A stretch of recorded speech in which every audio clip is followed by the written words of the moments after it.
एक प्रश्न लक्ष्मण हाके यांनी एक पोस्ट केली आणि त्यांनी सांगितलं की माझ्यावर 9 हल्ले झाले आणि 9 हल्ले करणारे ते जरांगे पाटलाच्या जवळचे. चला झालं का प्रश्न?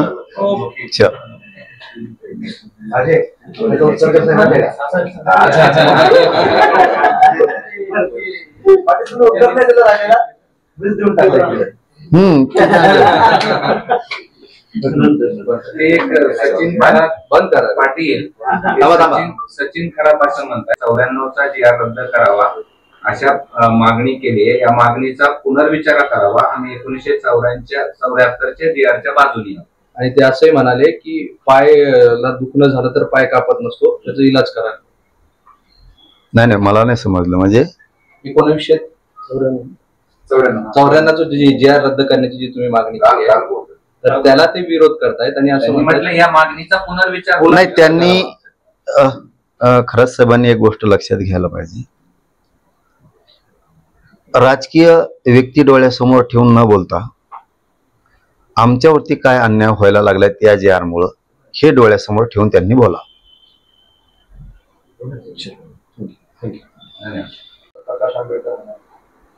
त्यांचं नारीचं काय समज. धन्यवाद. चला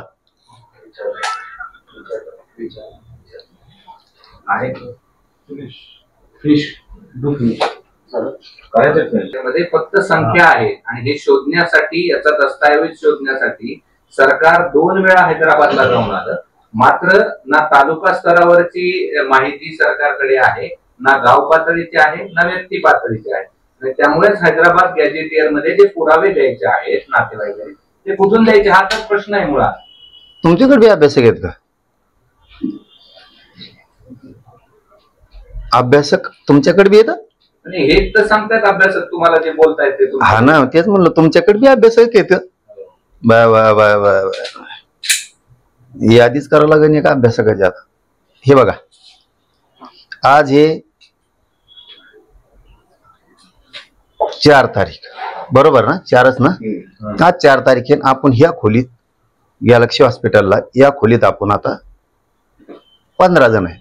आता 4 तारीख 2025 साली 2050 ला आपल्या 15 जणांचे किमान 50 जण असतील. हे तुम्हाला मान्य करावं लागेल. तुमच्याच अभ्यासकाचं तुमचंच उत्तर तुम्हाला देतोय. तसं त्या काळी संख्या होती 2.5 लाख संभाजीनगर आणि जालन्यात. तुम्हाला तहसीलला काय पाहिजे? तुम्हाला माहिती कोणची गोळा करायची? याच्यापेक्षा गॅजेट काय सांगतंय? 2.5 लाख संभाजीनगर आणि जालन्यात होते. म्हणजे आत्ताचे संभाजीनगर जालन्यातले सगळे मराठी कुणबी आहेत. क्लिअर आहे ना? कोणचा अभ्यासक रे? कोण अभ्यासक काय याचं काय? इथला प्रत्येक जिल्ह्यातला जो कुणबी आहे त्या काळचा 1881चा 1901चा तो मराठा कुणबी आहे. जसं की या खोलीत आपण आता 15 आहेत. 20-25 वर्षांना त्याचे 50 झाले. 15ला तर द्या. चला गॅजेट प्रमाणे चला तुम्हाला सापडा ना आणि चला गॅजेट प्रमाणे 15ला द्या. उदाहरणार्थ 2.5 लाख संभाजीनगर जालना जिल्ह्यातल्या चला द्या त्यांना. त्यांचा 67चा पुरावा घ्या पूर्वीचा आणि द्या त्यांना. त्यांच्या रक्ताच्या नातेवाईकाला कसं द्यायचं आम्ही बघू. चला करा सुरू. येड नका घेऊ ह्या अभ्यासकाचं. काय आता अभ्यासक म्हणलं का जाऊ दे. असं आहे की पण 2050 ला ह्या खोलीमध्ये जे 15 होते हे कोण आहेत हेच माहिती नाही ना अजून. ते कुठे शोधायचे हा प्रश्न आहे. अहो आहेत हेच मराठी कुणबी येत ना हो. अरे अभ्यासकाने डोकं खुराक केलं लोकांचं. यांना आयुष्यात काही आलं नाही. तुम्हाला पकडील का कोण ती येडाला बेकार आहे बरं का. पडू नका येड्यात जाताना द्या. पाटील दुसरं एक आता बच्चूकडे असं म्हणाले की तुमच्या आंदोलनासोबत आंदोलन करण्याची त्याची इच्छा आहे. ऑलरेडी ते आंदोलन करतायत शेतकऱ्यांच्या संदर्भात. काय झालं? शेतकऱ्यांच्या संदर्भात तुम्ही आंदोलन करणार असं तुमच्यासोबत ते आंदोलन तयार आहे. होईल ना आता बैठक होईल. दिवाळीच्या नंतर बैठक होईल ना. आपण सगळ्यांना बोलून एकत्र शेतकऱ्यांसाठी. पाटील साहेब शेतकऱ्यांचा एवढा मोठा प्रश्न आहे. सगळे प्रश्न असताना राज्य सरकार आय लव्ह मोहम्मद आणि आय लव्ह महादेव याच्यावर आता फार जास्त जो अमरावतीमध्ये परिस्थिती तणावपूर्ण झालेली या विषयावर सरकारला या सगळ्या गोष्टीसाठी लक्ष हटवण्यासाठी असं काही कुठं होण्याची शक्यता आहे? नाही, लक्ष हटत नसतं. काय असतो, एक नाद असतो लागलेला आणि तेढ निर्माण करल्याशिवाय आपल्याला करमत नाही. अशा वृत्तीचे काही राजकीय नेते असतात. यांच्या ह्या नाशक्या भूमिकेमुळे अशी परिस्थिती उद्भवती. परंतु नेटानं आणि धाडसानं त्याला तोंड द्यायचं असतं. सगळ्या जाती धर्माच्या लोकांनी हपकायचं नसतं, घाबरायचं नसतं. संकट येत असतं, त्या संकटाला सामोरं जायचं धाडसानं.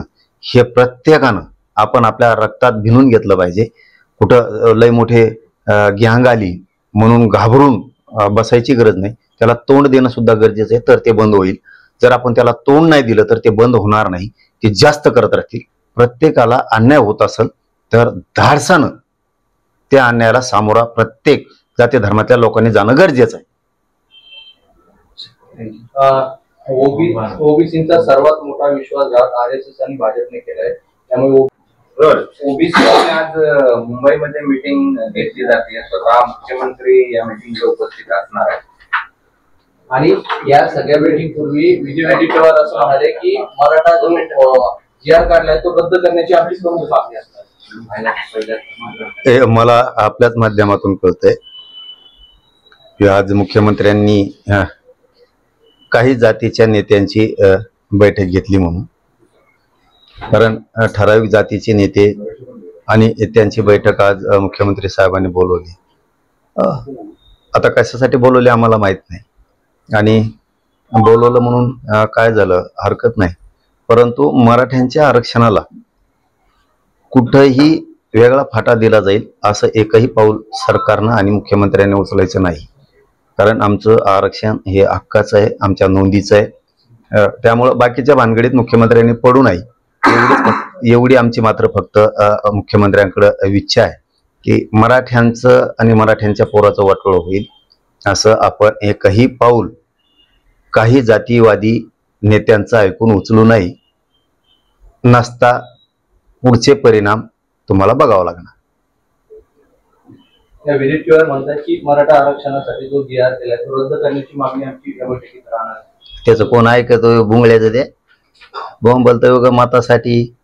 त्या लाल्याने सांगितलं असेल तिकडून दिल्लीला, ते गांधी एक लाल्या त्याने सांगितलं असेल मराठ्याच्या विरोधात बोल म्हणून. कारण काँग्रेस सध्या मराठ्यांच्या विरोधात जास्त बोलायला लागले.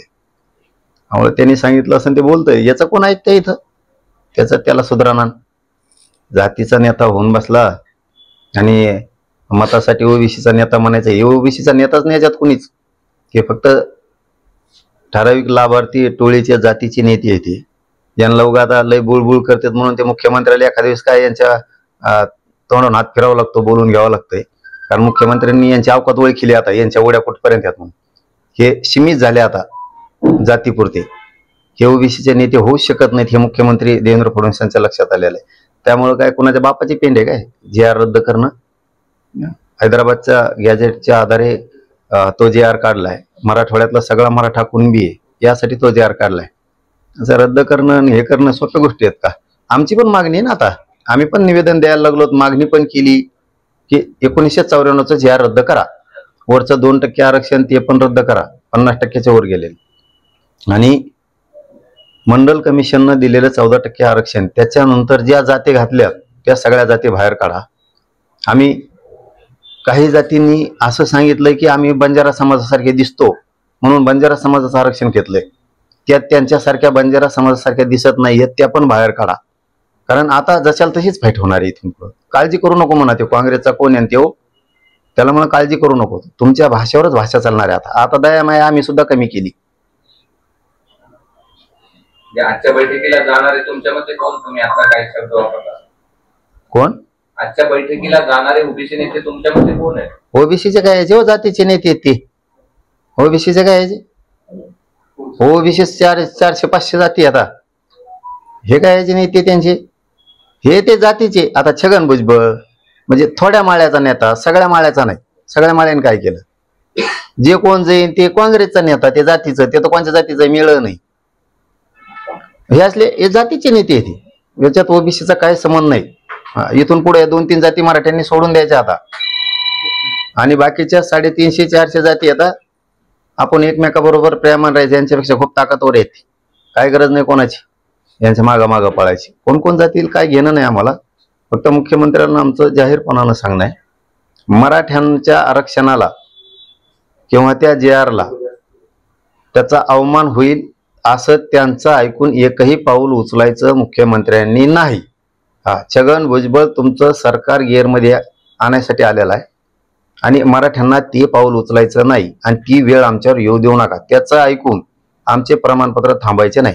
दिवाळीच्या आत हैदराबादच्या गॅजेटच्या प्रमाणे मराठवाड्यातल्या सगळ्या मराठ्यांना कुणबी प्रमाणपत्र वाटप करायला सुरुवात करायची, नसता पुन्हा आंदोलनाचा वाईट दिवस सरकार समोर उभा राहणार आहे. व्हरायटीवर